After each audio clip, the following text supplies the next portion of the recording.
మీ ఎలాంటి వ్యాపార ప్రకటనలకైనా వెంటనే మా ఛానల్ సంప్రదించండి. ప్రస్తుతం మనతో పాటు ప్రముఖ ఆధ్యాత్మికవేత్త వేదిక్ ఆస్ట్రాలజర్ అవినాష్ దాస్ గారు మనతో ఉన్నారు. మరి ఉగాది రాశి ఫలితాల్లో భాగంగా కర్కాటక రాశి వాళ్ళకి ఎలా ఉండబోతుందో గురుగారు అంటే తెలుసుకుందాం. నమస్కారం గురుగారు.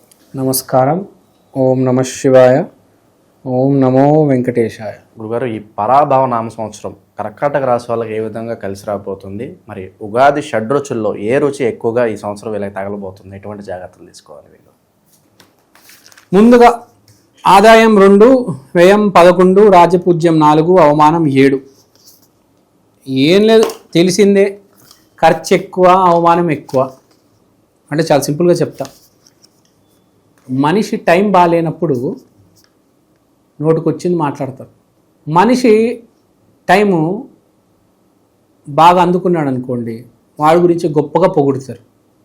మీరే ఉన్నారండి, అన్ఎంప్లాయిడ్, రోడ్డు మీద తిరుగుతున్నారు, గడ్డాలు వేయించేసి పిచ్చి పిచ్చి బట్టలు వేసుకొని మందావుతూ ఇష్టం వచ్చినట్టు మాట్లాడితే సొసైటీ ఎలా మాట్లాడుతుంది? అదే మీరు జాబ్ చేస్తూ నీట్గా ఉన్నారనుకోండి, సొసైటీ మంచిగా మాట్లాడుతుంది. యాక్చువల్గా నిజమేంటి? మీరు మారలేదు, మీ టైం మారింది. మీరు అలానే ఉన్నారు, మీరు ఏమీ మారలేదు, ఒక ఇంచు కూడా మారలేదు. మీరు జస్ట్ డబ్బులు సంపాదిస్తే సొసైటీ రెస్పెక్ట్, లేకపోతే రెస్పెక్ట్ ఇవ్వదు, డబ్బులు లేకపోతే. అంతే కదా? కానీ మీరు ఆ రోజు మంచోడే, ఈరోజు మణికంట 10 ఏళ్ళ ముందు మంచోడు, ఇవాళ మంచోడు, రేపు ఎల్లుండి 10 ఏళ్ళ తర్వాత కూడా మంచోడు. మంచోడికి మనం ఏం చేయాలి? ఏ రోజైనా రెస్పెక్ట్ ఇవ్వాలి.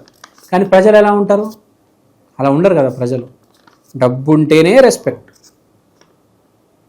సో సమయం ఆడే, విధి ఆడే వింత నాటకం. అందుకనే చెప్తూ ఉంటారు, మనం ఎవరితో తిరుగుతున్నాం అనేది చాలా ఇంపార్టెంట్. నీ సమయం బాగున్నా బాగాలేకపోయినా వాడు ఒకేలాగా ఉండాలి. మనం అర్జున్ రెడ్డిలో వాడు ఉంటాడు కదా, వాళ్ళ ఫ్రెండ్, గుర్తున్నాడు మీకు? వాడు ఎప్పుడు ఆడుతూనే ఉంటాడు. మంచి చెడు ఏది జరిగినా ఆయన సపోర్ట్ చేస్తాడు. ఫ్రెండ్ అంటే అట్లాంటి వాడు ఉండాలి, అలాంటి వాడితో తిరగాలి. 2వ ఇంట్లో కేతువు, 8వ ఇంట్లో రాహు, 9వ ఇంట్లో శని. అది కాకుండా 7వ దాంట్లో ప్లూటో, 11వ దాంట్లో యురానస్. సో ఫస్ట్ మాట్లాడదాం. ఫస్ట్ ఇక్కడ పాయింట్ ఏంటంటే, చాలామంది ఎవడైతే వ్యాపారాలు బాగా నడుస్తున్నాయో కొట్టుకుపోతాయి. ఈ సంవత్సరం చాలామంది వ్యాపారాలు క్లోజ్. కొత్త వాళ్ళు ఎవరైతే పెట్టబోతున్నారో వాళ్ళందరికీ సక్సెస్. కర్కాటకంలో నేను చెప్తున్నా, అందరికి కాదు. సో డౌన్ఫాల్ ఉంది, అలానే సక్సెస్ కూడా ఉంది. అంటే ఈ సంవత్సరం కొంచెం క్రూషియల్ ఏరియా అని చెప్పుకోవచ్చు కర్కాటక రాశి వాళ్ళకి. జడ్జ్మెంట్ డే, జస్టిస్, కర్మ పండే రోజు వచ్చేసింది కర్కాటక రాశి వాళ్ళకి. ఈ సంవత్సరం చాలామంది అప్పుల్లోకి వెళ్ళిపోతారు. ఉన్న భూములు తాకట్టు పెడతారు. కొంతమంది ఉన్న భూములు తాకట్టు పెట్టి బ్యాంక్రప్సీ నుంచి బయటికి రాద్దామని చూస్తారు. అంటే రకరకాలుగా జరుగుతాయి. ఒకడు భూమి అమ్మేసి వ్యాపారం పెడితే, ఒకడు భూమి అమ్మేసి ఉన్న అప్పులన్నీ కట్టుకుంటాడనమాట.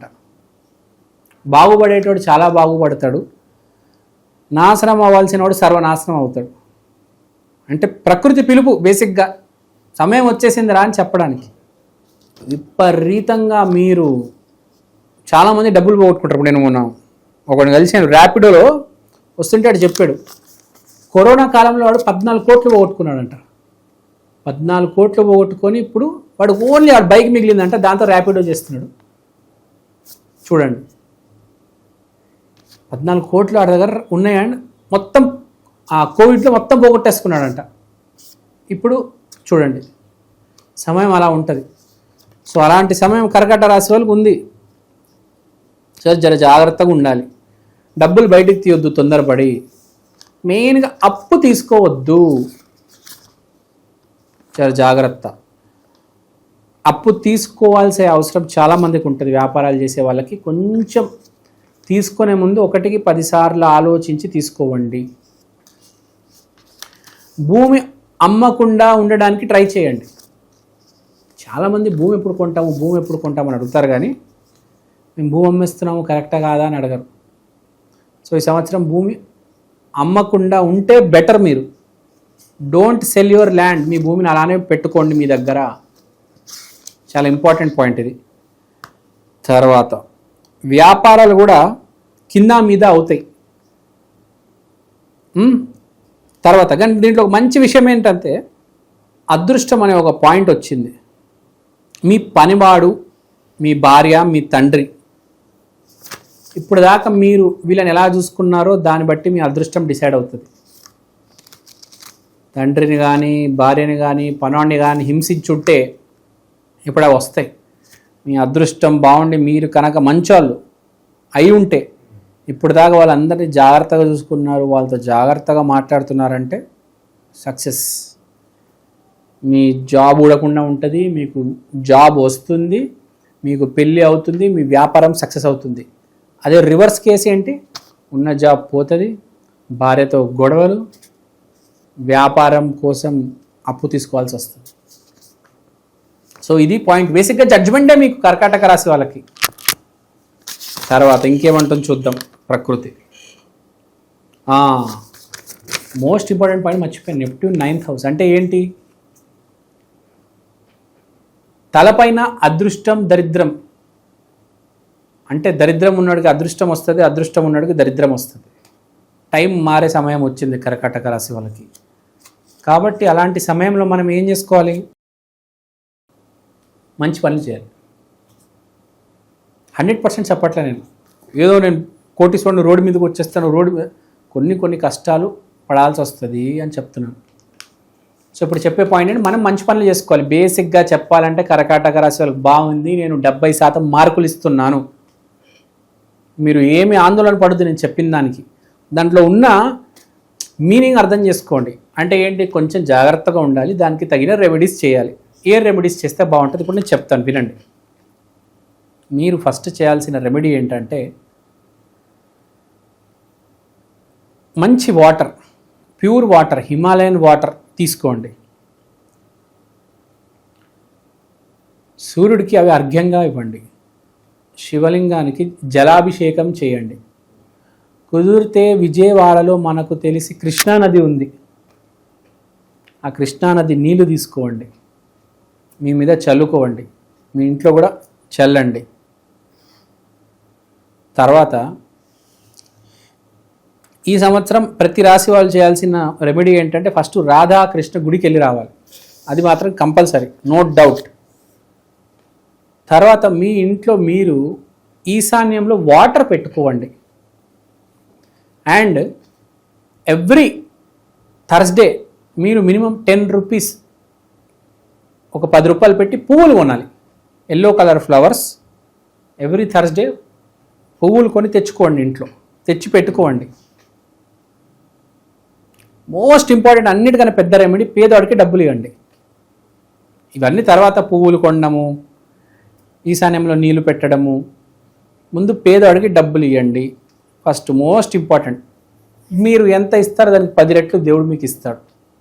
గుర్తుపెట్టుకోండి, ఎప్పుడైనా జీవితంలో కష్టకాలం వచ్చినప్పుడు మన దాన ధర్మాలే మనల్ని కాపాడుతాయి. సో అది ఇంపార్టెంట్. ఇప్పుడు ఫస్ట్ హాఫ్ మనకు బాగాలేదు, సెకండ్ హాఫ్ బాగుంది, కాబట్టి ఫస్ట్ హాఫ్లో అన్నీ చేసేయండి. దాన ధర్మాలు, పూజలు, హోమము, మీరు అన్నదానము, ఏది చేయాలని ఇప్పుడు చేసేయండి. డబ్బులు ఉన్నా లేకున్నా ఏదో రకంగా అడ్జస్ట్ చేసేయండి. సెకండ్ హాఫ్ బాగుంటుంది. ఎందుకంటే ఇప్పుడు సరిగ్గా చేయకపోతే సెకండ్ హాఫ్లో ఏమవుతుందో తెలియదు, ఆ దరిద్రం ఎలా వస్తుందో తెలియదు కదా. సెకండ్ హాఫ్లో అదృష్టం రావాలి, లేకపోతే దరిద్రం రావాలి. ఇప్పుడు మంచి చేస్తే రేపు ఎంతో కొంత బాగుపడతాం కదా. ఇప్పుడు చాలా సింపుల్ ఎగ్జాంపుల్ చెప్తా. నేనే ఉన్నా, లేకపోతే ఇంకోటి ఉన్నాడు, వాడి పేరు ఒక రాముడు అనుకుందాం. వాడు ఒక 10 సంవత్సరాలు దరిద్రం చేశాడు. ఏమవుతుంది? తర్వాత 10 సంవత్సరాలు దరిద్రం అనుభవించాల్సి వస్తుంది కదా. అదే నువ్వు కొంచెం మంచి కొంచెం చెడు చేసుకుంటే జీవితం కూడా అలా ఇంకా నడుస్తూ ఉంటుంది కదా, హ్యాపీగా వెళ్ళిపోవచ్చు. నువ్వు మంచి చెడు అయినా చేయాలి, లేకపోతే పూర్తిగా మంచి అయినా చేయాలి, పూర్తిగా చెడు చేయకూడదు. అప్పుడు ఏమవుతుంది? రోడ్డు మీదకి వచ్చేస్తావు, గడ్డాలు పెంచి చిరిగిపోయిన బట్టలు వేసుకొని బీడీ కాల్చాల్సి వస్తుంది. మనం చూస్తుంటాం, రోడ్ల మీద పడి ఉంటారు. ఎలా ఉంటారు వాళ్ళు? ఎవరో కాదు, కంటిన్యూస్గా ఒక 10-20 సంవత్సరాలు చెడు చేస్తారు, దేవుడు రోడ్డు మీదకి వేసి కొడతాడు. ఎప్పుడైనా మంచి చెడు బ్యాలెన్స్, కొంచెం మంచి చేయాలి, చెడు తెలియకుండా జరుగుతుంది కానీ మంచి తెలుసుకొని చేయాలి. సో అది ఇంపార్టెంట్ పాయింట్. చెడు చేయొద్దు, చెడ్డోడగా అస్సలు నటించొద్దు. చెడు చేయడం కంటే చెడ్డలుగా నటించే వాళ్ళు ఎక్కువ ఉన్నారు. నేను చూస్తున్నా మంచి వాళ్ళు చెడ్డలుగా నటిస్తుంటారు, అది కూడా దరిద్రమే. సో అది బేసిక్గా. సో అన్ని జాగ్రత్తగా పెట్టుకోండి. భూమి పూజలు చేసుకోండి. మీకు ఏమైనా భూమి ఉంటే భూమి పూజలు చేసుకోండి ఫస్ట్. మీ భూమికి సేఫ్టీ అండ్ సెక్యూరిటీ ఉంటుంది, చాలా ఇంపార్టెంట్ ఈసారి. తర్వాత మీ ఆవిడ్ని బాగా చూసుకోండి.